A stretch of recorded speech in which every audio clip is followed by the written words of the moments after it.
सामीन व हाजरीन आदाब, मैं हूं शमीम उस्मानी। इस्तकबाल है आप तमाम सामीन का ऑल इंडिया रेडियो की उर्दू सर्विस की आज की नशरियात। कहते हैं दोस्तों, दिल का सुकून चेहरे से आया होता है।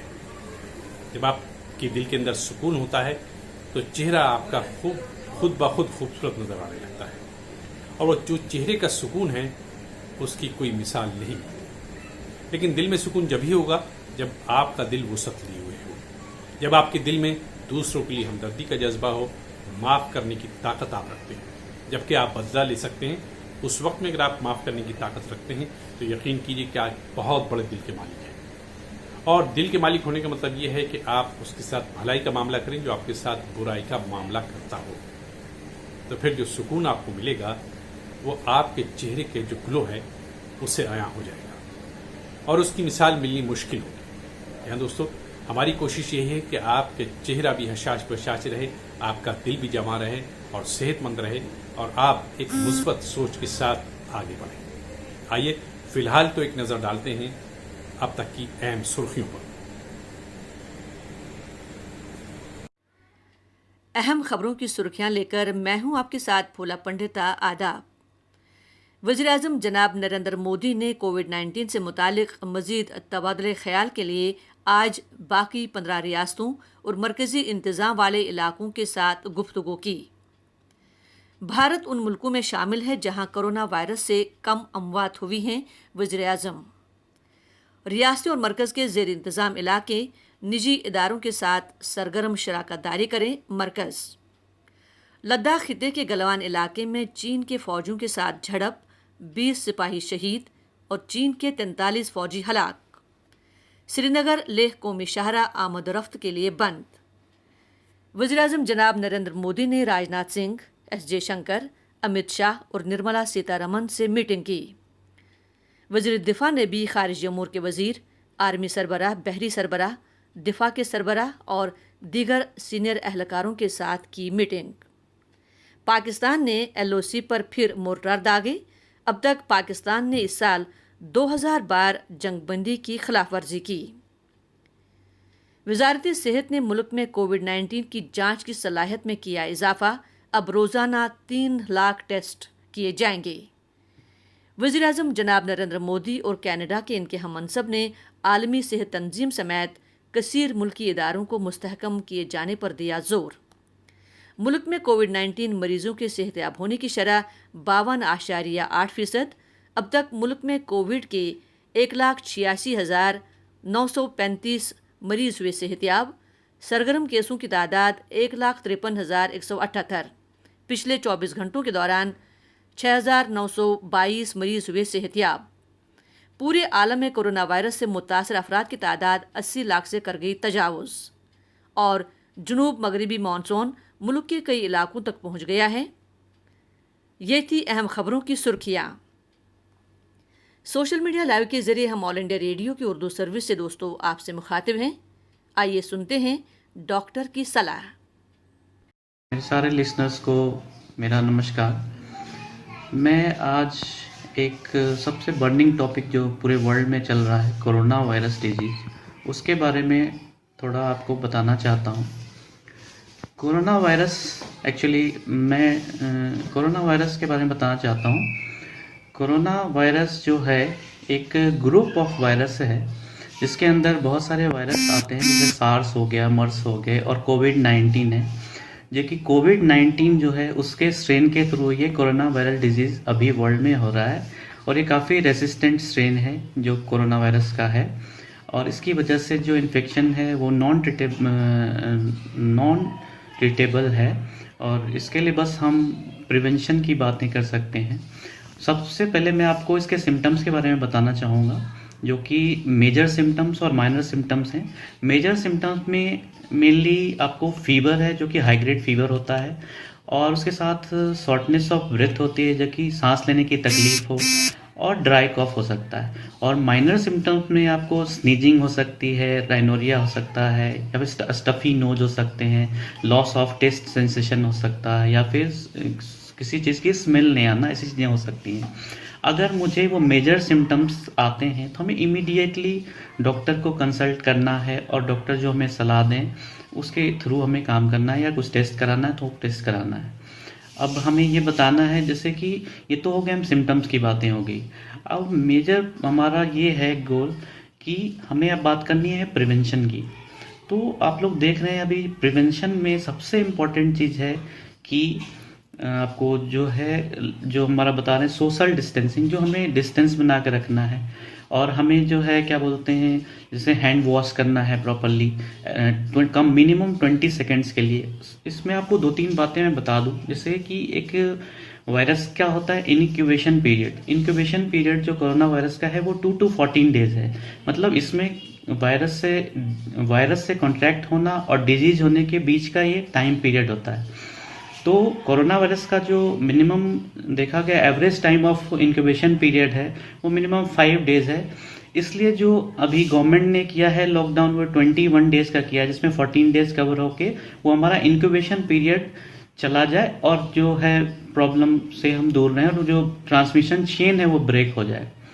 और उसके बाद एक चीज़ और बताना चाहता हूँ, जैसे इसमें 2 चीज़ें लोग जानते हैं, जैसे क्वारंटाइन और आइसोलेशन की बात करते हैं। तो what is quarantine and what is isolation? Actually quarantine हम वैसे लोगों के करते हैं जो कि एसिम्टोमेटिक होता है, और आइसोलेशन हम ऐसे पेशेंट का करते हैं जो कि सिम्टोमेटिक होता है, जिसमें कि फीवर हो, कॉफ, कोल्ड हो। इसलिए जो सारे ट्रेवलर्स, ऐसे लोग जो हम क्वारंटाइन कर रहे थे जिसकी वो एसिम्टोमेटिक थे लेकिन उनकी ट्रेवल की हिस्ट्री थी, फॉरेन से आए थे, उन्हें क्वारंटाइन में डाला, और जो आइसोलेशन वाले लोग जो सिम्टोमेटिक थे उन्हें हमने आइसोलेशन में डाला। अब ये जो इन्फेक्शन होता है कोरोना वायरस का, होता कैसे है? वो ड्रॉपलेट के थ्रू होता है और ये रेस्पिरेटरी ट्रैक्ट इन्फेक्शन कॉज करता है। और मोस्टली जो ड्रॉपलेट इन्फेक्शन है तो बोलते हैं, जैसे आप सुने होंगे कि 1 to 1.5 मीटर के डिस्टेंस हमें मेंटेन करना है। इसका रीज़न ये है कि ड्रॉपलेट्स जो होते हैं वो हैवी होते हैं, और वो हैवी होने की वजह से किसी सरफेस पे इकट्ठा होते हैं, या कहीं डोर नॉब पे या सरफेस, कहीं भी किसी सरफेस पर। इसलिए हमारा मेन कंसर्न ये है कि हम डिस्टेंस मेंटेन करें और किसी भी सरफेस को टच ना करें, और टच करते हैं तो हमें बार बार हैंड वॉश करना है। हैंड हाइजीन का पर्पस ही यही है, क्योंकि इसका मेन टच करने से ही सारी प्रॉब्लम होगी हमें, तो हमें इसका बिल्कुल ध्यान रखना है।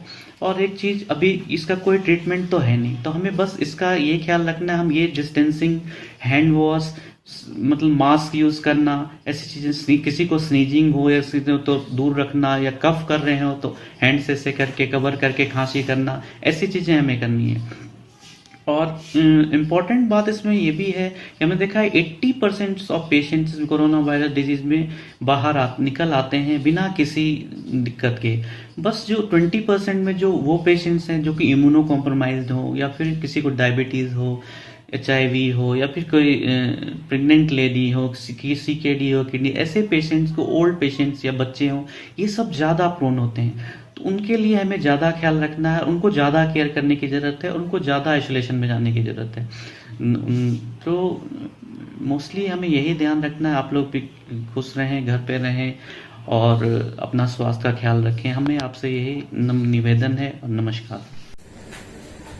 तो चलिए साहब, डॉक्टर की सलाह भी होगी। डॉक्टर साहब ने बहुत आसान लफ्जों में बहुत अहम बातों की तरफ तवज्जो दिलाई है। अगर हम और आप उनकी बताई गई बातों पर अमल करें तो यकीनन एक सेहतमंद जिंदगी जी सकते हैं। और सेहतमंद जिंदगी जीने के लिए कहते हैं कि अगर आप सेहतमंद जिंदगी जीना चाहते हैं, खुशगवार जिंदगी जीना चाहते हैं, तो शायरी का सहारा जरूर लीजिए। शायरी हमें जिंदगी जीने का सलीका सिखाती है और ये भी बताती है कि किसी भी दुश्वार गुजार मरहले से आसानी से कैसे गुजरना है। आज कलाम शायर के तहत हमारे साथ मौजूद हैं जनाब सरफराज अहमद फराज। पेश खिदमत है कलाम शायर। सामईन हज़रात, आपके खिदमत में एक गज़ल जो मुझे बहुत बेहतरीन लगती है और उम्मीद रखता हूँ कि आपको भी बहुत अच्छी लगेगी, पसंद आएगी, तो आपके खिदमत में पेश है और दुआओं की दरख्वास्त है। लीजिए सीधे सीधे एक गज़ल। पत्थरों को ख्याल फूलों का, पत्थरों को ख्याल फूलों का, पत्थरों को ख्याल फूलों का, ये भी देखा कमाल फूलों का, ये भी देखा कमाल फूलों का। एक बुलबुल शिकार करने को, एक बुलबुल शिकार करने को,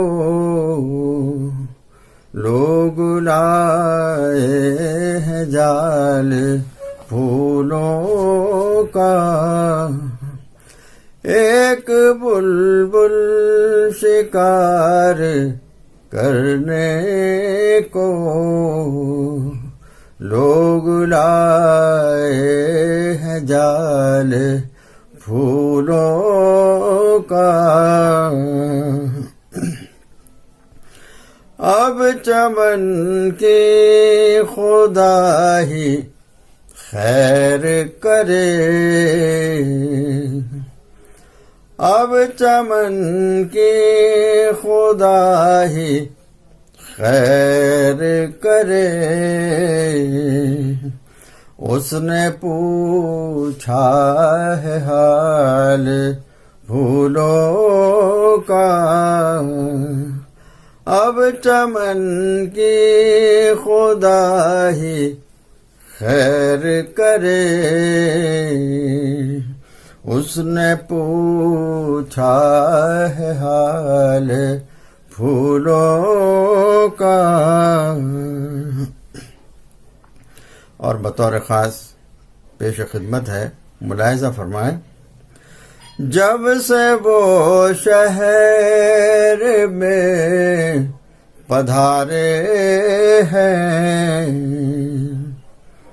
जब से वो शहर में पधारे हैं, पड़ता जाता है काल फूलों का, पड़ता जाता है काल फूलों का।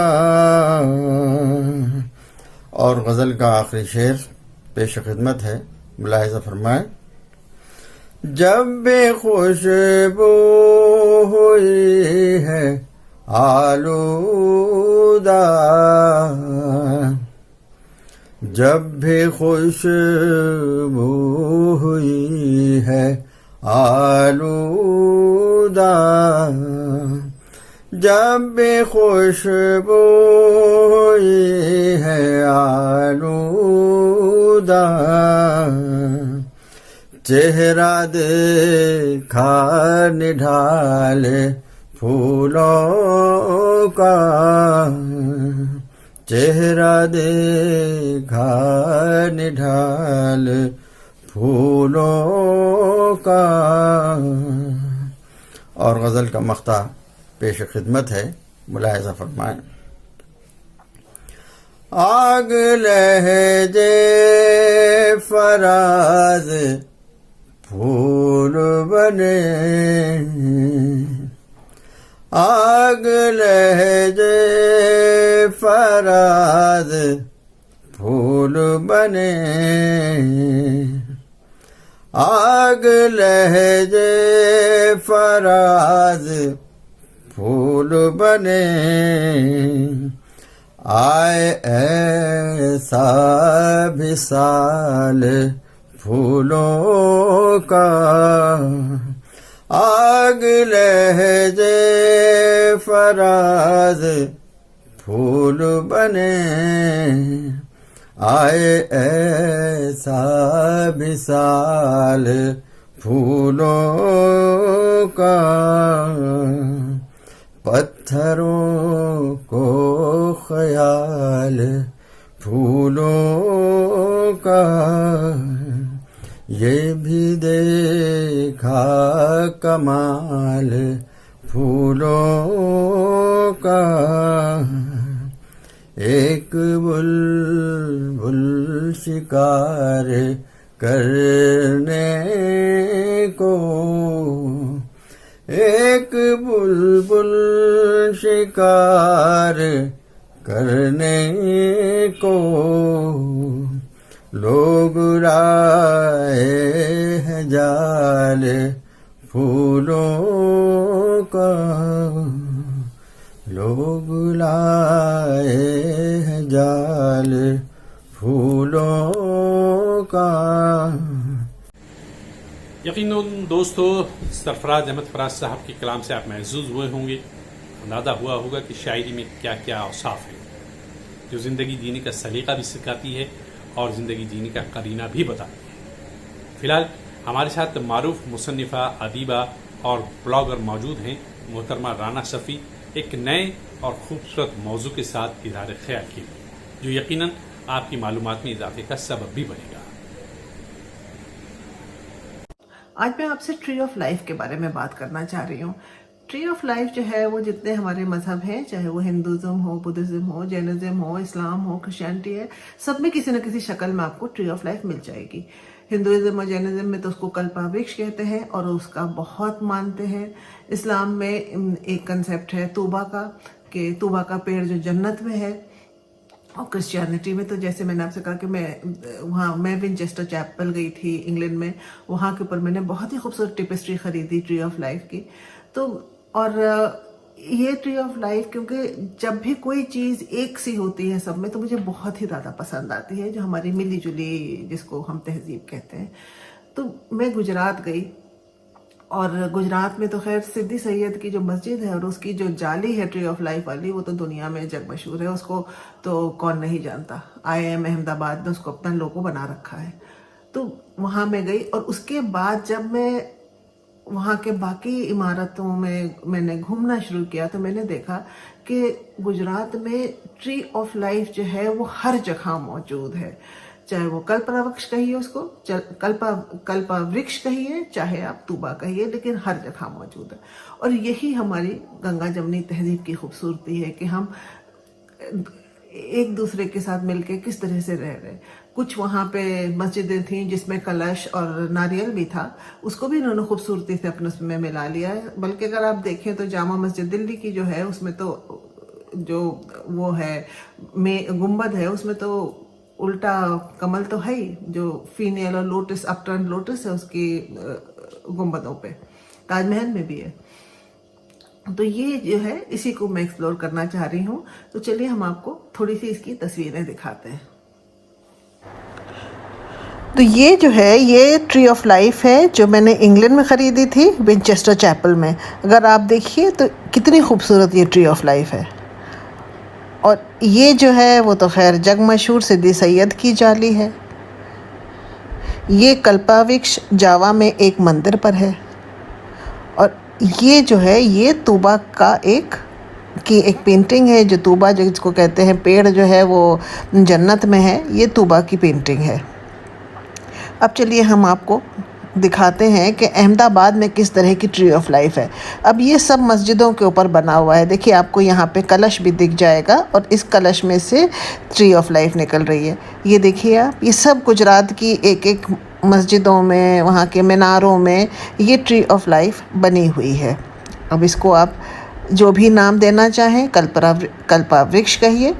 अच्छा, मेरे साथ जब मैं चंपानेर गई तो वहाँ पे जोशी जी थे जो मेरे गाइड थे। तो जोशी जी ने मुझे पूरा चंपानेर की जामा मस्जिद दिखाई।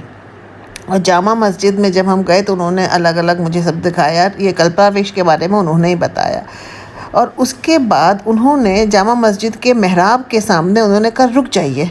अब मैं ऊपर जो देखा तो ऊपर कल्पावृक्ष था। कहने लगे रुक के और एहसास कीजिए, ये कल्पावृक्ष जो है ये इसलिए बना है कि आप यहाँ इसके नीचे आपको थोड़ी सी शांति मिले। और सच में जब मैं उसके नीचे खड़ी रही तो एक इतना एहसास हुआ सुकून का कि मैं बता नहीं सकती। दोस्तों, कहते हैं कि हर इंसान की ये अज़ली ख्वाहिश होती है कि वो खूबसूरत नज़र आए। और खूबसूरत नजर आने के लिए वो नित्य जतन भी करता है, कोशिशें करता है कि हर तरह से लोगों से वो मुनफरिद हो जाए। हम अक्सर बेशतर खाना तो जाहिर है कि सभी खाते हैं और हर किस्म का खाना खाते हैं, लेकिन किस डाइट की क्या इफादियत है, किस तरह की डाइट हमें लेनी चाहिए, और ख़ास तौर पर इन दिनों में जब आम तौर पर लोग घरों में कैद हैं या मजबूर हैं, घरों से बाहर नहीं निकल रहे हैं अपनी सेहत का ख्याल रखते हुए, तो ऐसे में किस तरह की डाइट का इस्तेमाल हमें करना चाहिए ताकि हमारे मैदे के साथ साथ यानी हमारे जिस्म के साथ साथ हमारी जहनी सलाह भी हो सके। इन तमाम बातों के सवाल में आज हमारे साथ मौजूद हैं मारूफ डाइटिशियन मोहतरमा सामिया सिद्दीकी। आइए सुने क्या मशवरे आप हमें दे रही हैं एक खूबसूरत और सेहतमंद जिंदगी के लिए। अस्सलामुअलैकुम सामीन, ऑल इंडिया रेडियो में आपका एक बार फिर खैर मकदम है।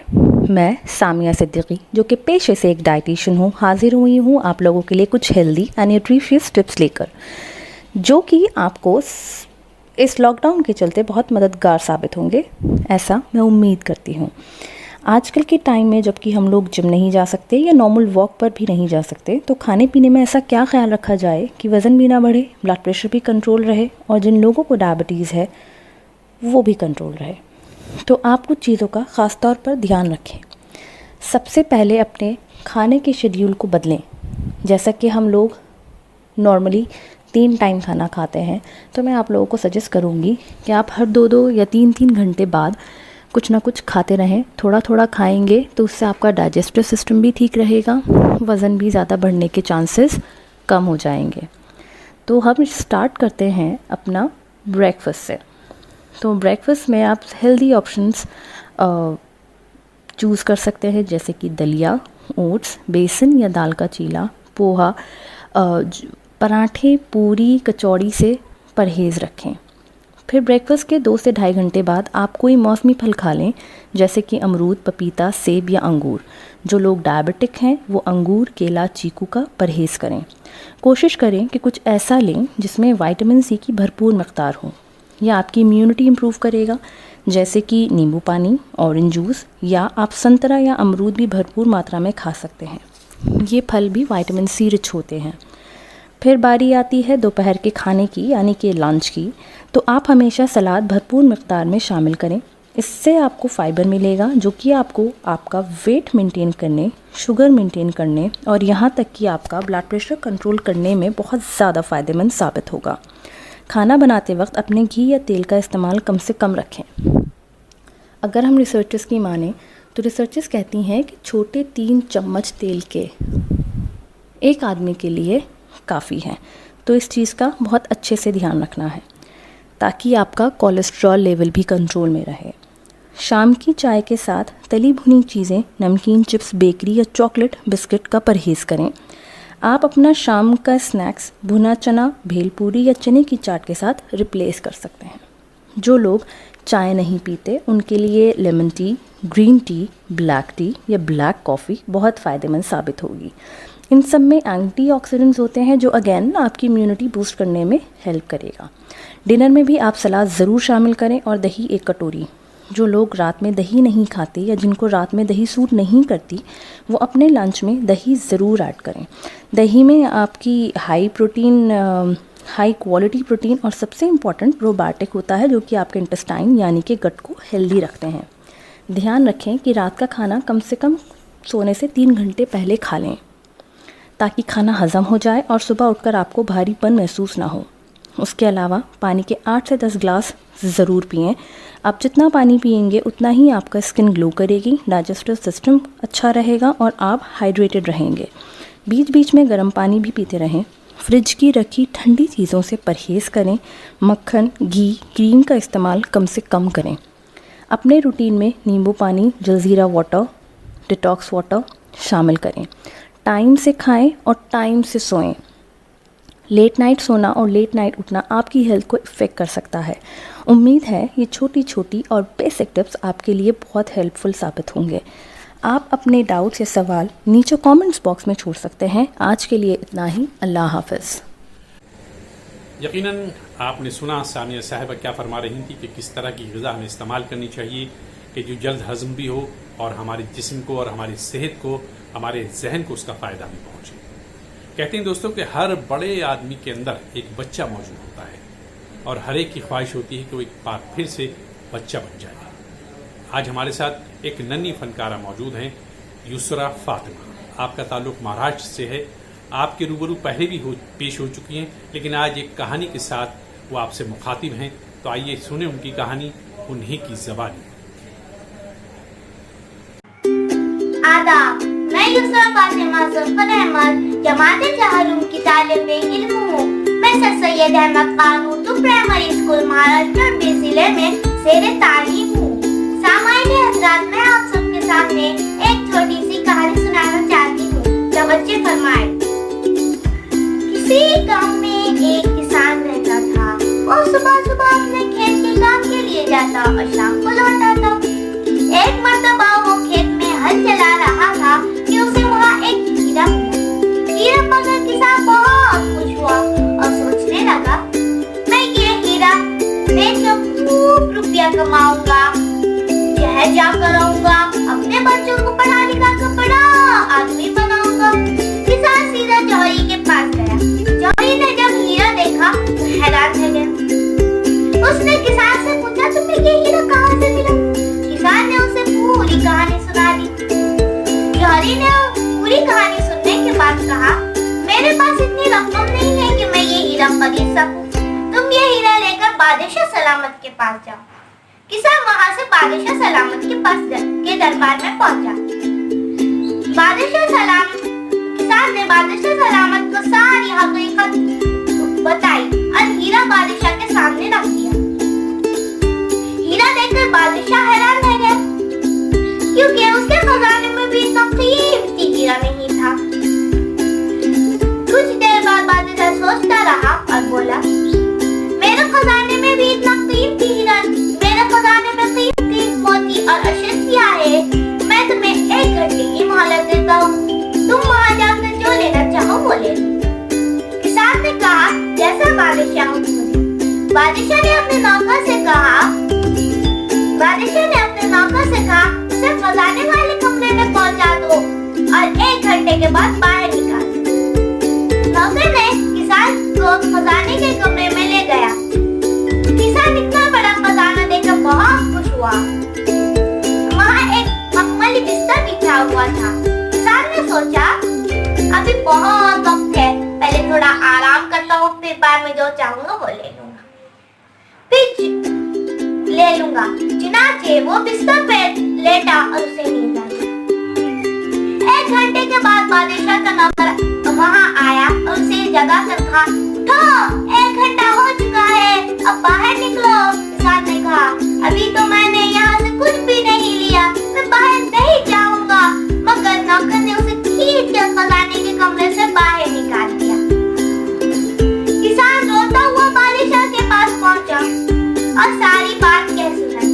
बादशाह ने कहा, बेवकूफ, मैंने तुम्हें 1 घंटे की मोहलत दी थी, वो तुमने सोकर गुजार दिया, वक्त की कदर नहीं की। जाओ, अब दोबारा खेत में काम करो, यही तुम्हारा नसीब है। ये सुनकर किसान बहुत रोया, उसके सारे ख्वाब टूट गए थे। इसकी हालत देखकर बादशाह को उस पर तरस आ गया।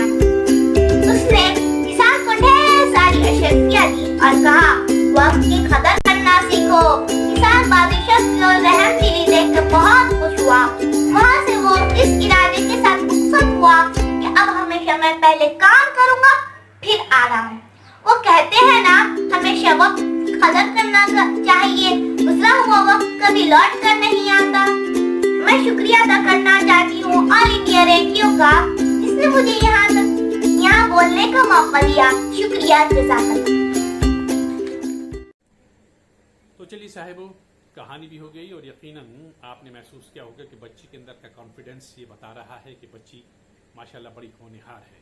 हम उनकी ज़िंदगी के लिए, आने वाली ज़िंदगी के लिए नेक ख्वाहिशात पेश करते हैं ऑल इंडिया रेडियो की उर्दू सर्विस की जानिब से और तमाम सामाइन की जानिब से। फ़िलहाल आज के प्रोग्राम का वक्त ख़त्म हो चाह रहा है।